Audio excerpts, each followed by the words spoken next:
Entonces, vamos a dar pase al inicio de la presentación, ¿no? Y agradeciendo de antemano, ¿no?, poder contar con la participación del doctor tan gentilmente nos está acompañando el día de hoy. Buenos días, con mucho gusto. Muchas gracias por la invitación. Siempre vivo agradecido de la doctora Carrión debido a que mi hija hizo la residencia acá en el hospital, ¿no? Y que tiene todos los conocimientos de oftalmología. A lo largo de mi experiencia, mi poca experiencia como oftalmólogo, he tenido la oportunidad de realizar cirugía de catarata casi en todo el país. Y esa es una de las ventajas que tuve, porque tuve que aprender a operar bajo esta técnica, bajo la técnica de incisión pequeña, debido a que no en todas las partes de nuestro país existe el equipo de fotomusificación. Ustedes lo acaban de vivir hace poco, no tenían el equipo, ¿no? Entonces, sí tenemos claro, todos los oftalmólogos, que la técnica doctora, ¿cómo está? Que la técnica gold estándar en la cirugía de catarata pues es la fotomusificación, ¿no? Por todos los beneficios y la ventaja que tenemos en esta técnica quirúrgica, ¿no? Puedes avanzar, creo que no está claro. Entonces, regresa uno, por favor. Este es un pequeño video, no sé si puede hacer avanzar, para más o menos ver cuál ha sido la evolución de la técnica quirúrgica. ¿Avanza? Ahí está, no regresa. ¿Está bien? Ahí. Sí, está dando. Sí,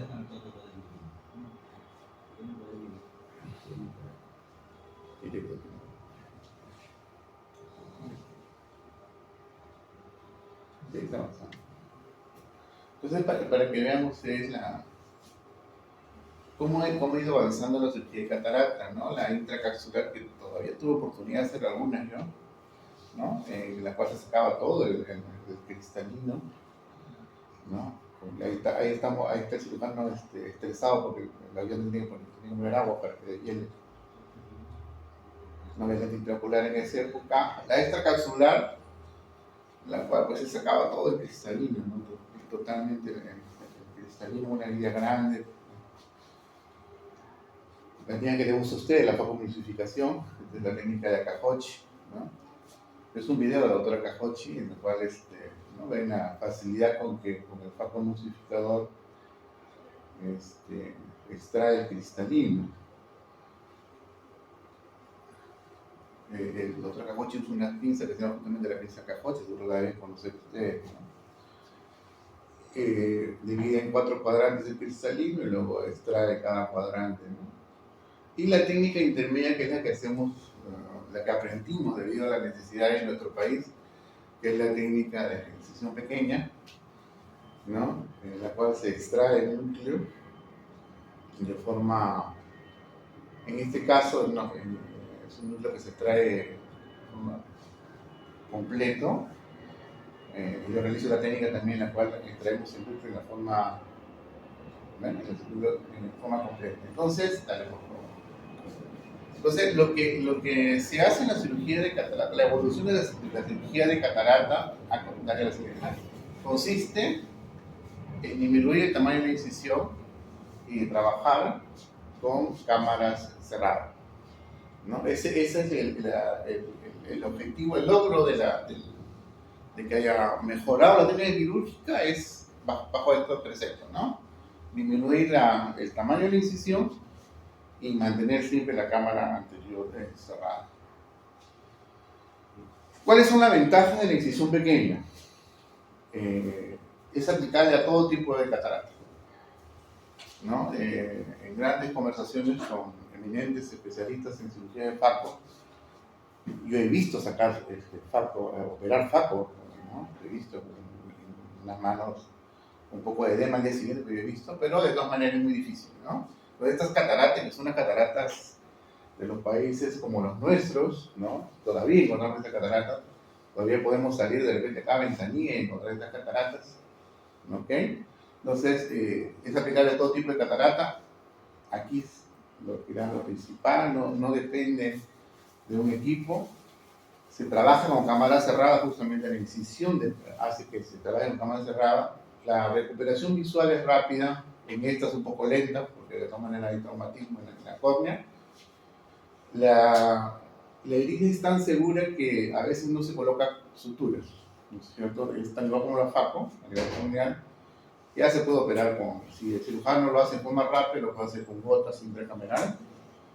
Y esta cirugía permite que los costos sean bajos, principalmente porque no se usa el equipo, la máquina. Ahora, se puede colocar lente, ya los cirujanos de incisión pequeña, cada vez incisiones más pequeñas, se están colocando lentes premium. O sea, que es importante que no está dedicada esta cirugía solo a lentes de MMA, no se puede colocar lente plegal. He visto a algunos cirujanos de incisión pequeña colocar multifocal, un poco más difícil, ¿no? Pero he visto colocar el siguiente.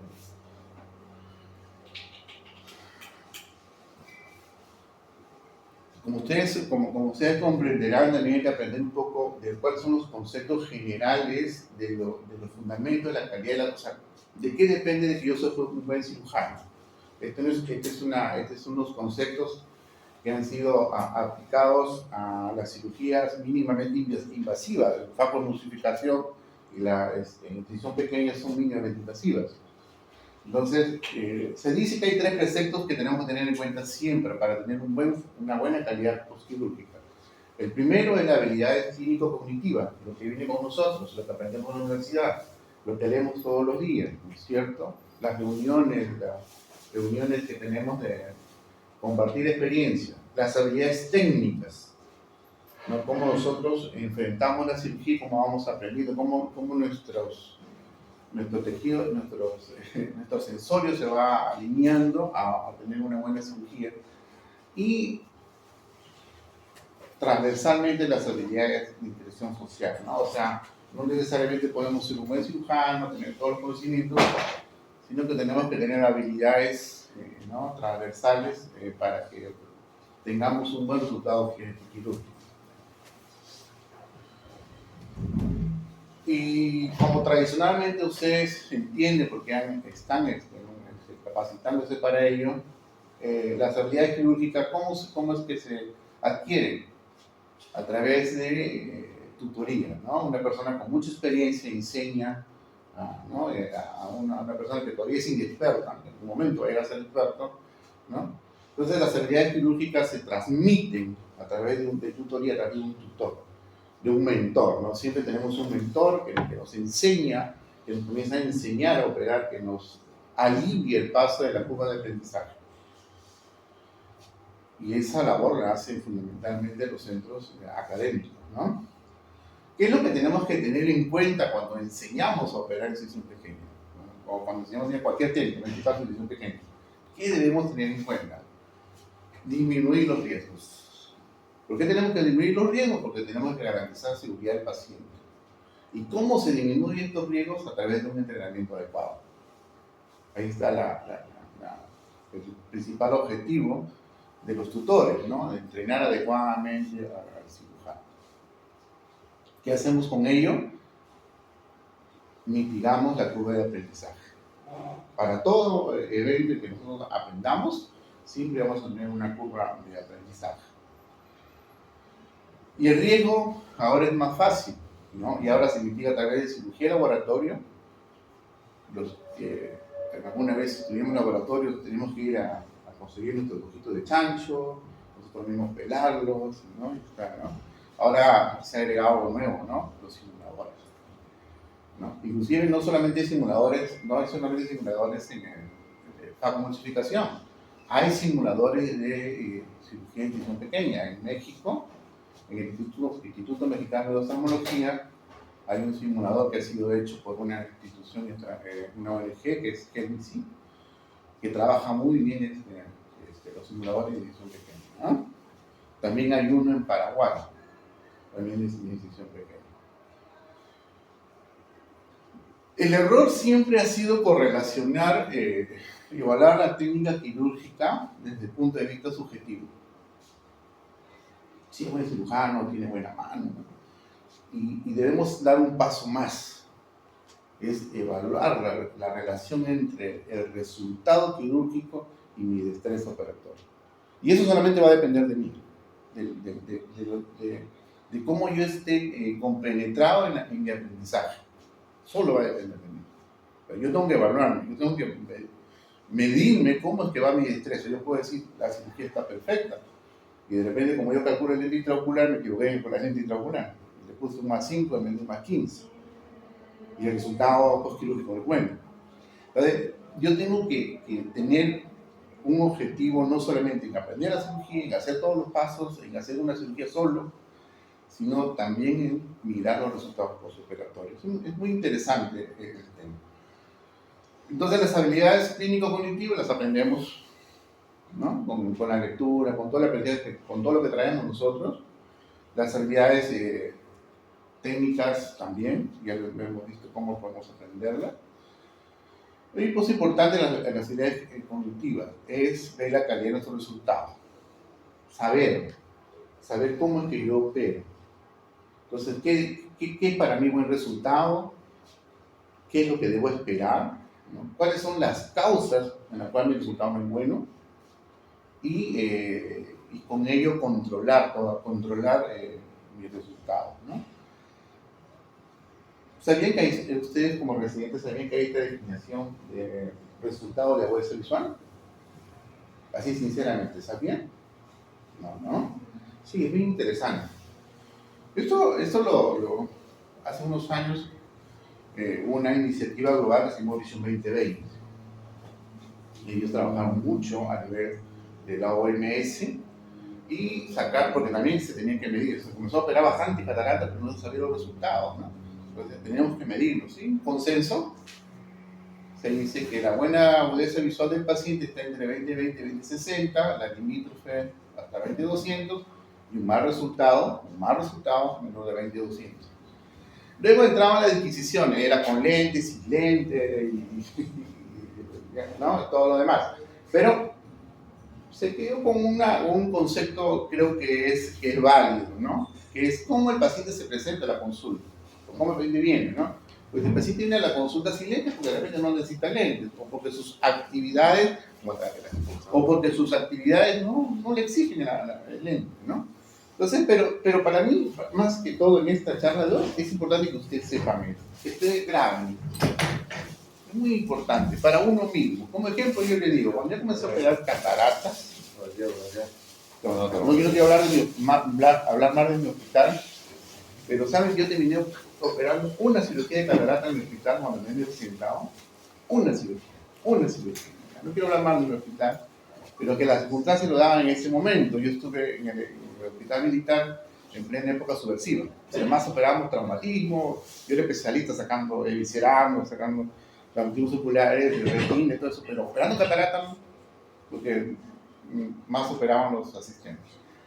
Entonces, esa primero es cómo yo me puedo evaluar. Yo comencé a operar catarata, tuve la oportunidad, esas oportunidades que te dan la vida, y comencé a operar con catarata en una ONG y me brindó todo para que yo comience a operar. Pero yo decía, ¿cómo estoy operando catarata? Y comencé a evaluar. Mis primeros 100 pacientes, lo hago hasta ahora. Mis primeros 100 pacientes, agudeza visual preoperatoria, postoperatoria.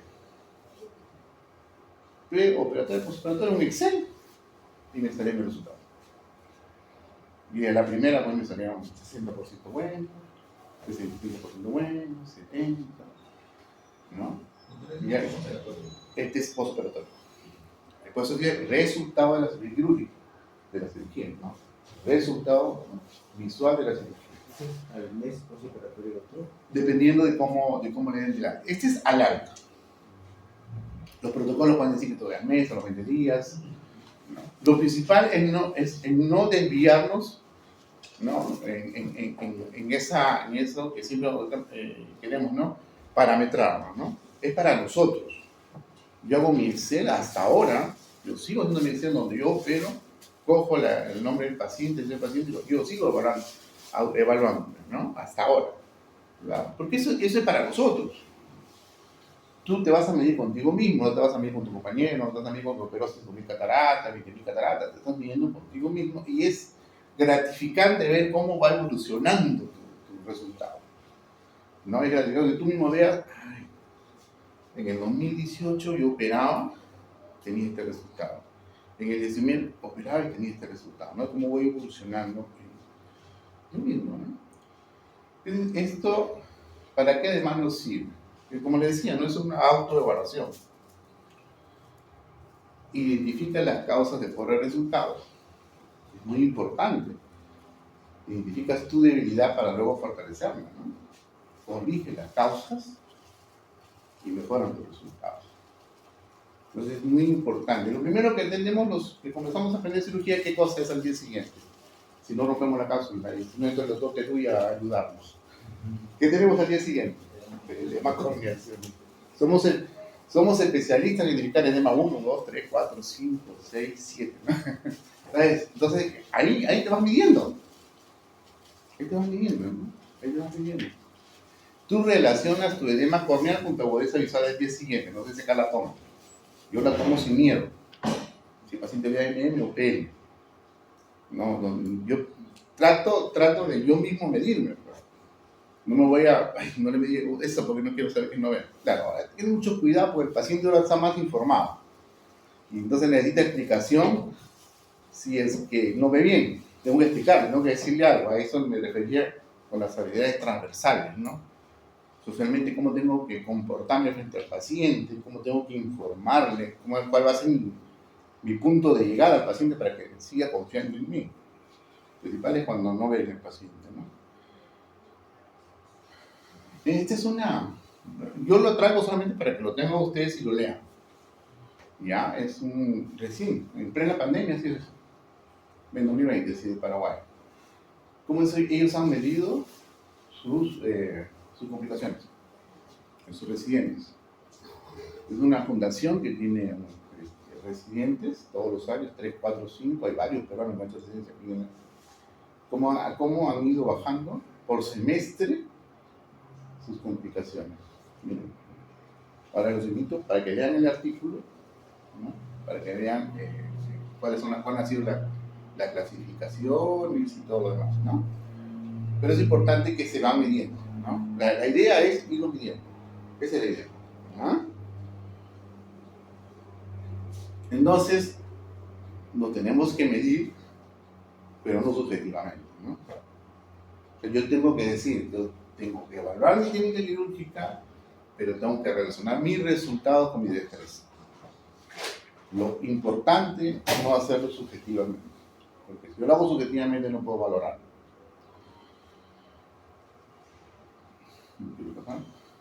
Dicho esto, regresamos a la técnica quirúrgica, que es lo que más nos gusta. Es una técnica relativamente curva rápida, ¿ok? Pero hay 4 pasos que son, diríamos, los importantes, los que debemos dominar para esta técnica quirúrgica. El primero es hacer un buen túnel.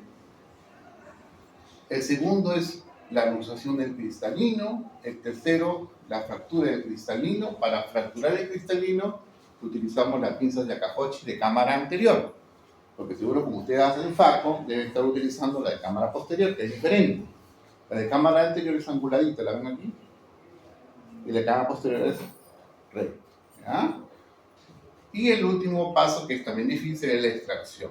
¿No? Como les digo, curva de aprendizaje rápido. Cuando aprendí yo esta cirugía, a la 5ª o 6ª ya comencé a operar solo. Yo la aprendí en Ecuador, con el doctor Felipe Chiriboga, que fue mi mentor en esta técnica quirúrgica. Estuve con él un mes en Ecuador. Las últimas 3 semanas yo llegamos a operar solo, ¿no? Se dedicó al otro, porque fuimos 2 a aprender la técnica. Él es mi mentor, él aprendió la técnica del creador de la técnica, que es el doctor Navarro de Colombia, ¿no? Es el creador, es el que modificó esta técnica, ¿no? El que crea la técnica de capofractura. Limitaciones de esta técnica, ninguna. Ninguna limitación. Puedo operar todas las cataratas que pueda. Ojo, que ahora con la experiencia, estoy trabajando ahora más en el sector privado, ya no mucho en el sector público, ni menos en la ONG, sí es difícil en las cataratas blandas. ¿No? Los 2 últimos años me he ido, como ustedes saben, como les he explicado, midiendo, y sí me hizo muy difícil las blandas, ¿no? O sea, estamos hablando de 20-40, 20-200, esta tiene que ser un poquito difícil, ¿ah? O sea, hay más edema, pues. Parece mentira. Entonces vamos a ver, el túnel. ¿Cómo hacemos el túnel? Es escleral, se llama sonrisa invertida. Se marca primero, es 3 pasos, ¿no? Primero se marca con un cuchillete preseteado de más o menos 400 micras, luego con la Crescent. ¿Sí conocen la Crescent, no? Sí, porque cuando hacen capa no conocen la Crescent. Con la Crescent se hace la finalización. Ya. Siempre estamos en controversia con un colega de acá de Perú que dice que cuando hago la mariposa hago más estigmatismo. Tiene razón. Ya, tiene razón. ¿Cómo está, doctor? ¿Cómo está? Esa es otra toma. Igual, ¿cómo es que...? ¿Por qué lo pongo? Porque se acuerdan que dije que hay que medir nuestras debilidades, ¿no? ¿Sí se dieron cuenta que yo empiezo acá? Normalmente, ¿qué dice el libro? Que uno empieza en el centro, y para la derecha y para la izquierda. Pues yo me di cuenta que para la derecha no le doy. No le doy para la derecha, no le daba. Mi mano no daba. Comenzaba a complicarme y por hacer esta, como dice el libro, penetraba. Entonces dije, ¿cómo hago? Ah, me empiezo. Entonces yo empiezo de mi derecha y hago esto. Cada uno debe medirse, ¿no?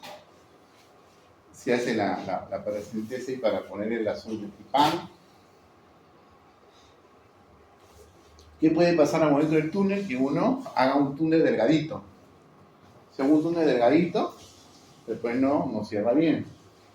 Si hago un túnel grueso, lo que va a hacer es una apertura prematura. Como ya he operado cataratas, sé manejar la apertura prematura, porque ¿qué pasa en la catarata? Se sale el iris. Cuando es extra, se sale el iris, ¿no? Entonces ya sé manejar cuando hago una apertura prematura. Yo hago la capsulorhexis con cistótono. También empiezo al revés. Normalmente es de aquí para así, ¿no? Yo hago esto. También porque me medí, pues, ¿no? ¿Qué puede pasar entonces, lo principal es que al momento que hago el túnel, si no hago un buen túnel, toda la cirugía se me va a complicar. Si mi túnel no lo hago bien, se me complica toda la cirugía, se me va a salir el iris, no voy a poder controlar bien la cámara anterior, se me va a colapsar.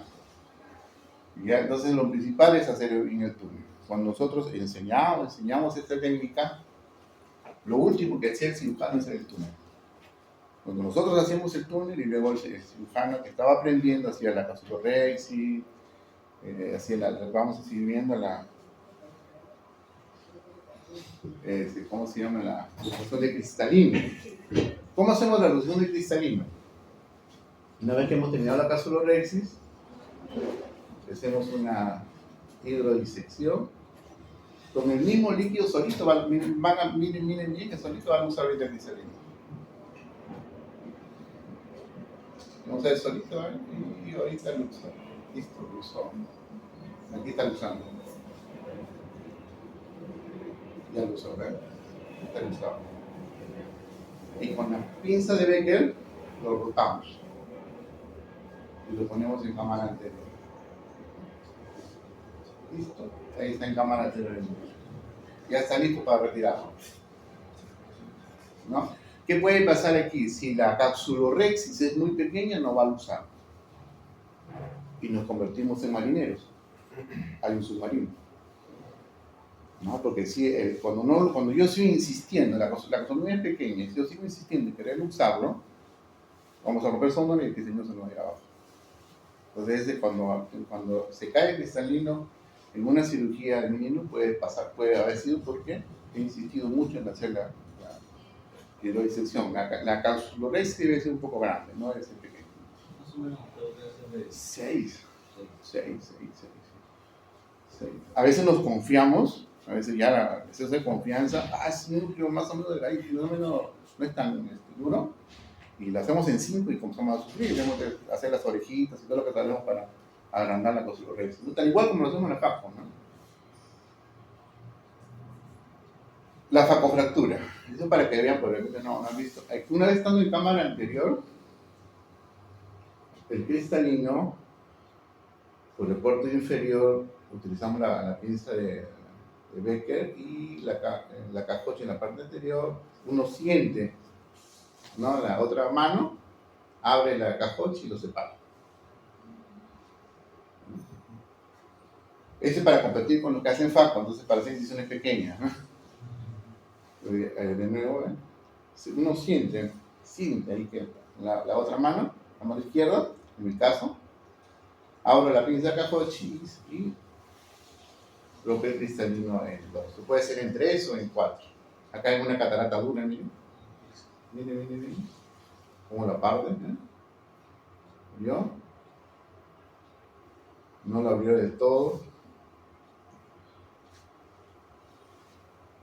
Aquí quedó un poco unido. Me parece que después se lo roto y... Ajá, ahí está unido, ¿eh? Está unido. Lo roto y lo termino. Esta es una membrana encima de la cápsula anterior. Y lo roto, un poco de viscoelástico.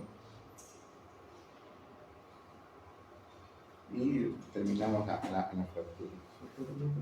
Sí. Traerlo a cámara anterior, o sea, ¿cuál es la repercusión en la parte de lo penal? Hay que usar bastante viscoelástico. Los hemos comparado, a la vez he tenido la oportunidad de... Yo en una camilla estaba operando cataratas y en otra camilla estaba operando FACO. Y al día siguiente hemos cruzado pacientes para que no haya la subjetividad. Yo he visto los posoperados FACO y el colega había el posoperado de Mininu. Hicimos nuestra tabla para compararnos entre los dos y los edemas eran casi iguales, ¿no? La pérdida, o más que tomamos acá, ya lo objetivo, la pérdida de células endoteliales en pacientes que yo he operado, cada uno tiene que medirse, recuerda que le he dicho, más o menos 250 a 300 mil células se pierden. ¿Ya? Por eso es que yo entro a operar esta técnica hasta con 1300, 1400, porque voy a perder 300, ¿no? Células. ¿Ya? Es más o menos la pérdida de células, ¿no? Tú puedes darte con la sorpresa que este paciente al día siguiente no puede tener ningún edema, es de acuerdo a cómo tú lo vayas manipulando. Sí se ve grotesco, se ve espeluznante ver el cristalino adelante y yo estoy haciendo la facofractura, ¿no? Se ve un poco grotesco, pero casi que no hay diferencia con el edema de una facomultiplicación. Por ejemplo, yo le decía a mi colega, ¿no? A ver, si tú intentas hacer esta catarata con faco, te va a quedar edema. ¿No? Te va a quedar edema, ¿no? Esa es la... Y la extracción del núcleo, van a ver ustedes que es mucho más fácil. Miren cómo sale el núcleo, vamos a ver. Son núcleos que estaban partidos, un poco de viscoelástico, se acerca a la herida, lo acercamos a la herida y no ingresamos todo, ahí apenas y sale mucho tranquilo.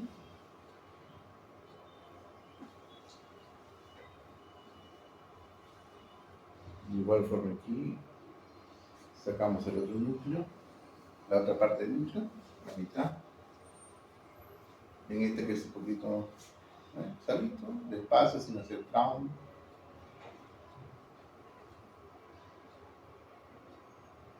Centramos el núcleo y lo retiramos. Miren que por herida apenas entra la SNET, ¿no? Repetitivo, es lo mismo.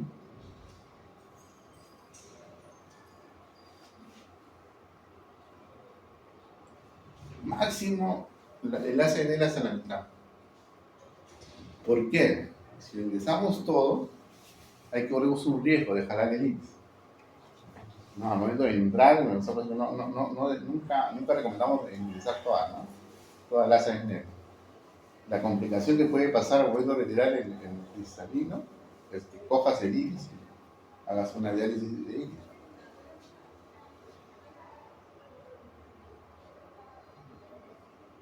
Es de más dura, ¿eh? Costó un poquito más.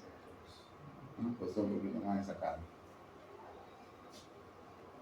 ¿Ves? El borde del iris, yo tengo que colocar pico elástico adelante para cubrirme del endotelio y atrás para que el iris esté atrás y no me lo traiga cuando entre la señal.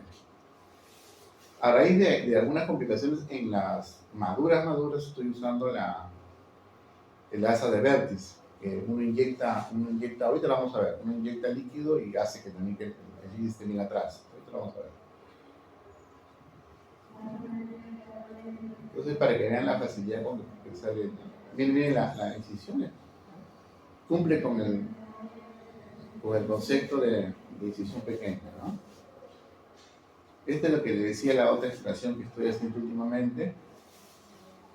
Estamos rotando, es un poquito más grande, igual viscoelástico, adelante, viscoelástico para el iris, Tela Vertis. Se indica líquido, se va inyectando líquido, hace presión, sale. Está el núcleo, completo. También por una incisión pequeña. Luego, lo que ya ustedes saben es la aspiración. Esto lo pueden hacer con el equipo de FACO. Es más rápido que con la simple. La aspiración y la colocación de lente intraocular. Entonces, ¿qué puede pasar? Las complicaciones, el túnel superficial profundo que le decía, la entrada prematura, que ese sí nos valora toda la cirugía. Que sí tenemos que ver. Cuando yo tengo túnel, entrada prematura, paro. Un ratito, respiro y comienzo a trabajar lento, bien lento, para que no se me complique. ¿No? Aquí en todos los pasos se me puede complicar. Como les contaba, nosotros hacíamos primero que el paciente haga la que estaba aprendiendo haga la causulorex, que haga la causulorex y luego que luce, después que fracture y al final recién hacemos la altura, ¿no? Después de que haya hecho toda su práctica en el UELAM, recién hacemos la altura. ¿Qué más puede pasar en la causulorex? Como decía, grande o pequeña, eso no va a perjudicar en el sentido de que no vamos a usar el núcleo. Sí puede pasar, sí, cuando han operado catarata, cuando comienzan a operar catarata es que el núcleo está bien pegado al paso posterior. No luce, yo sigo, yo sigo y rompo la cápsula posterior. Entonces, la complicación que siempre nos suele pasar es esta, ¿no? La ruptura de cápsula posterior. Es la que suele pasar, tal igual en cualquier técnica quirúrgica de catarata. La postoperatoria, igual, la de todas las cirugías de catarata, ¿no?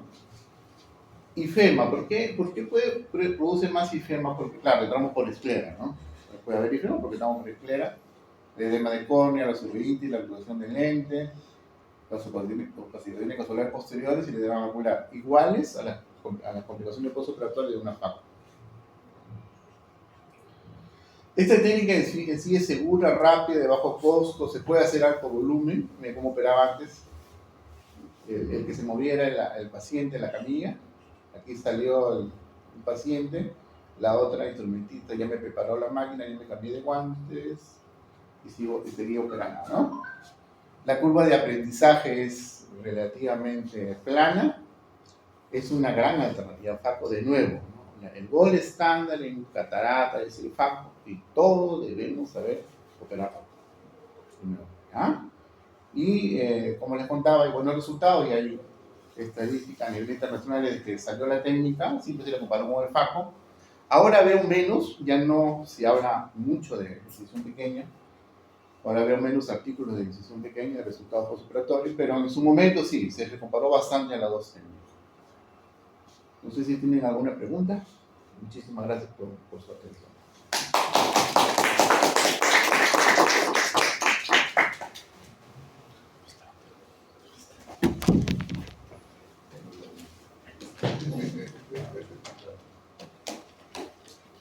¿Tienen alguna pregunta?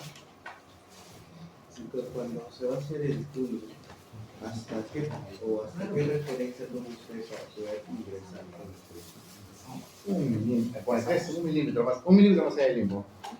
Esa es una pregunta. Si tú te vas muy a la córnea, cuando haces la penetración, al día siguiente vas a ver un edema ahí que va a quedar siempre, ¿no? O sea, hay una nube que le va a quedar.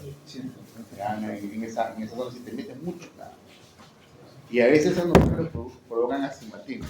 Justo tengo una paciente que se me fue un mano y no recupera 20-50, no va más allá y le probé y tenía como 4 astigmatismos. Y la única causa es esa. Desde más 1 milímetro y apenas yo vea la puntita del crecen a través de la córnea clara, ahí pasa.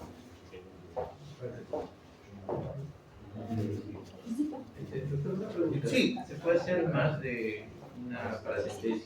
Sí. He visto que en la técnica usualmente ingresan por lado temporal. Sí. Pero para hacer la fractura ayuda más que una paracentesis. En facofractura yo hago 2 paracentesis. Una a las 6 horas y la otra. Hago 2. Y hago a veces, cuando se me complican las cirugías, si tengo que poner, se me ha roto la causa, porque tengo soporte. Y tengo que poner un lente de 3 piezas, hago otra para que me ayude por colocarla en el lente. Bueno, no hay problema, pero pequeña, ¿no? ¿Cuántas hacen en faco? ¿Cuántas paracentesis? Ahí está, muchas gracias. ¿Cuántas paracentesis de faco? Sí. Vale, una paracentesis y una tesis. Una Gracias. Gracias. Exacto, una paracentesis y una principal, ¿no? En este caso la principal es la de arriba y la... Gracias.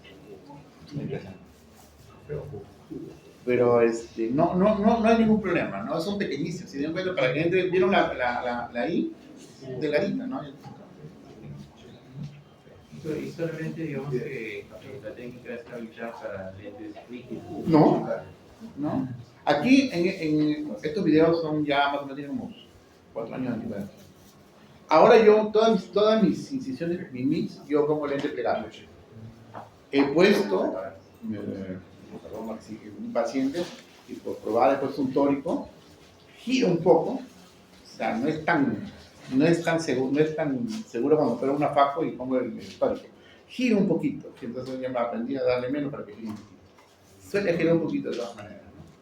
Pero sí he puesto tórico, he puesto multifocales con esto. ¿Cuánto genera más o menos astigmatismo con el túnel escleral?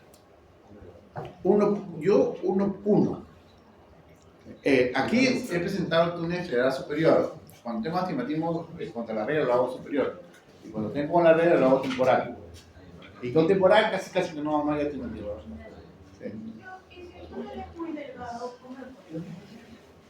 Ya, si tú me quedó delgado, ahí comienzo. Yo puedo hacer una cirugía de incisión pequeña rápida porque todo va bien, 1, 2, 3, 4, lo paso más bien. Cuando el primero me sale, lento todo. Pero en eso de que ¿qué me ha pasado? Ya? En eso de que yo ingreso y saco, puedo romper esclera, pueden haber agujeros en la esclera, entonces ahí tengo que poner puntos, ¿no? La experiencia de hacer los traumatismos oculares me ha permitido trabajar en ello, ¿no?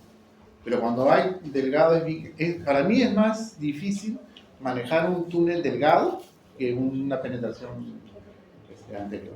Es bien difícil manejar con el delgado. La esclera se me hace esto. Y se me maltrata la esclera.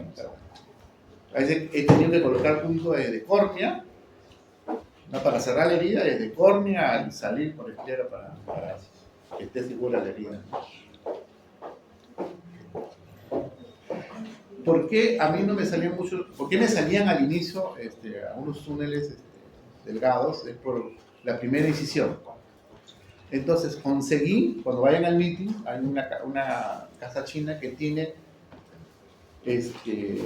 cuchilletes preseteados, se llaman así, de 400 micras, que son de gilet, como se hacía antiguamente para las extras, son de gilet, ¿ya? Te pueden durar, de acuerdo como tú lo vayas usando, te vienen 5 en cada caja. Entonces eso a ciegas uno hace esto, choca el seteado como los seteados, y haces esto, entonces ya nunca te va a salir muy delgado. Ahora que no tengo, porque hace tiempo que no tengo uso la 15 grados, pero ya pues ya la experiencia, ¿no? Ya la mano, ¿no? Pero hay que evitar, sí, el túnel delgado, hay que evitarlo por todo. Alguna vez se me salía tan delgado que yo no penetraba, me movía al lado temporal.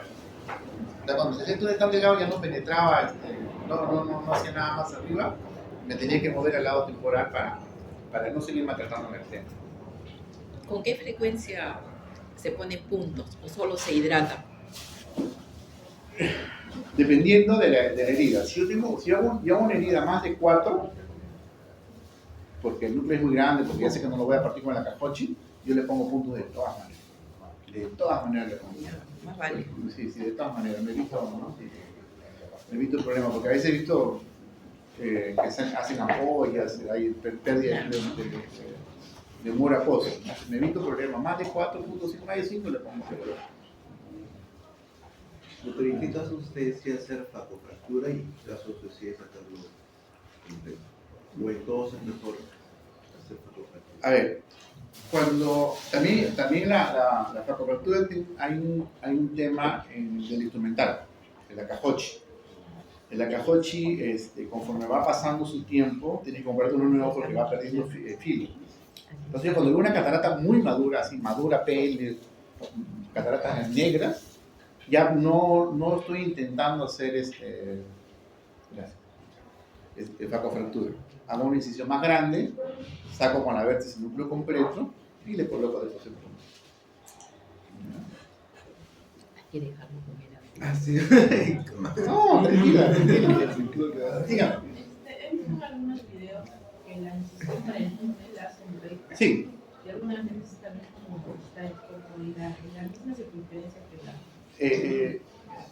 Teóricamente, la incisión que da menos astigmatismo a la sonrisa invertida, la que hemos visto, la que les he traído para que ustedes lo vean. ¿Ya? Cuando yo veo que el núcleo lo voy a partir fácilmente, que lo voy a sacar fácilmente, y a veces hasta lo maestro. ¿Cómo estás, maestro? Bienvenido, compadre. Cuando veo que el núcleo va a ser fácilmente, lo va a partir en 2 y a veces hasta en 3, hago una incisión más pequeña. O sea, me voy acomodando de acuerdo como voy encontrando las cataratas. Y ahí en esa que voy a hacer ediciones pequeñas solo la hago recta. ¿No? Porque va a ser de 4 o 5, no sería mucho tiempo. Lo que esas cataratas sí son, claro, son más blandas, ¿no? Como usted decía que eran más difíciles. ¿Cómo hacer la facofractura? Porque no hay nada que cortar. Por eso son difíciles. ¿Sabe cuál es el truco que encontré ahí? Ponerle bastante viscoelástico. Inclusive hasta le pongo un poquito de hierronato para que me haga presión y cuando yo ingrese no se me vaya. ¿Cómo es el manejo de los viscoelásticos? Por ejemplo, cuando hacen faco, se lo ponen como que un núcleo de cohesivo y por encima un dispersivo para proteger el hotel. ¿Es lo mismo? Igual Es lo mismo. Es lo mismo. Hasta antes de la pandemia, yo solamente sacaba metí celulosa. Solo usaba metí celulosa. No usaba eso. Una pregunta, y en caso de que la catarata, bueno, el núcleo no se despegue la parte posterior, ¿cuál es, aparte de poner hidroincisión, cuál es la técnica para rotaría? Cubre el endotelio y rotan el cristalino en el saco, lo rotan, ¿no es cierto? Para saber que está libre. Hago eso. Creo que en 1 o 2 oportunidades lo convertí a extra. Ya cuidándome, ¿no? Ya no rota. Es mejor que se me rompa una vez, después fijo el lente. Lo convierto. O sea, ese es otro tema que nosotros no debemos meternos en la cabecita. Que si veo que se va a complicar, todavía tengo experiencia que tengo al lado al doctor Felipe, al doctor Terú y al doctor Chante para que les ayude. Y si no, tratar de convertir una técnica más fácil. Igual, el paciente tiene una catarata. Yo siempre le digo esto, ¿no? Tiene una catarata que el paciente tiene PL. Lo que quiere el paciente al día siguiente es. ¿Qué es lo que quiere el paciente al día siguiente? Es ver, ¿no es cierto? Es ver. Entonces ahí tengo que medir un poco los riesgos. Pero sí, muy buena tu pregunta. Me ha pasado algunas oportunidades que no me rotaba. Ya estaba a punto de llamar al retinólogo mejor para que me ayude. Y se dice, mejor sí, pues sí. Porque tienes que tener, lo otro, es que tenemos que ayudar entre nosotros. Yo le cuento una experiencia que es muy bonita. Cuando yo estuve en la India capacitándome, estuve en Palampur arriba, al norte de la India. Y era interesante cómo trabajan en equipo ellos. En la consulta preoperatoria, que así le llaman preoperatoria, que es la evaluación a todo paciente que va a ser operado al día siguiente, estaba el cirujano de segmento anterior, el de FACO o el de Miniloop, con un especialista en retina. Y los dos examinando a los pacientes. Estamos en las cirugías, de otra manera observen, no operé. Estábamos en la cirugía, se rompía la cápsula y ahí terminaba la cirugía. Se rompió la cápsula y ese paciente pasaba a la sala de retina para que el retinólogo haga la vitrectomía, si puede ponga lente de 3 pies o haga la fijación. Lo importante es que el día siguiente, con eso mitigaban los riesgos de la huesa visual postoperativa el día siguiente era una huesas visuales buenas. Al día siguiente se evaluaba, son tantos los pacientes que se operan allá en Palampur, que evaluábamos los pacientes con linterna. Agudeza visual y linterna. Nada más. Si el paciente veía menos de 2400, pasaba a la consulta para ver la nota.